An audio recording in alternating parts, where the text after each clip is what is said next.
Hey everyone, today we're going to go over how to use the Edge1. With the Edge1, you can process your drone data in the field and can make decisions minutes after your flight with up-to-date, accurate data. Before you get started, you should check to make sure the Edge1 is charged. You'll know the battery life from the LEDs surrounding the power button. If the battery life is above 25%, it will glow white. It will start flashing orange when its battery is critically low. Turn on the Edge1 by pressing once on the button, then pressing and holding the button for 4 seconds. The button LEDs will start flashing white. The Edge1 is ready when the LEDs below the button turn blue and the button LEDs are solid white. On your iPad, go to open the Settings app, then select Wi-Fi and find your Edge1 Wi-Fi.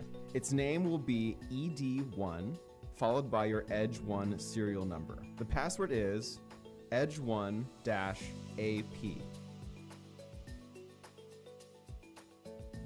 Open the Edge1 iOS app. The app should automatically connect to your Edge, and you should see the Processing tab. The Edge1 positions itself in 2 ways, using an RTK account with a SIM card, or manually positioning using a known point like a GCP location or checkpoint.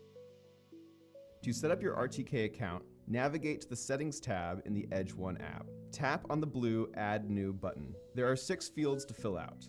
You can get this information from your RTK provider. Once finished, tap Save Account. In the settings, you can also choose your TXT point cloud indexing, your language settings, and view your software versions. Make sure to verify your high precision package is ready for use. Check your SD card to determine if it has space to hold your mission data. Ensure your iPad and remote controller are charged and your Explorer 1 has enough batteries for your mission. Be sure to also bring a tripod for your Edge1 and an activated SIM card if you're planning on finding your location using the Edge1's self-positioning feature. Thanks for watching.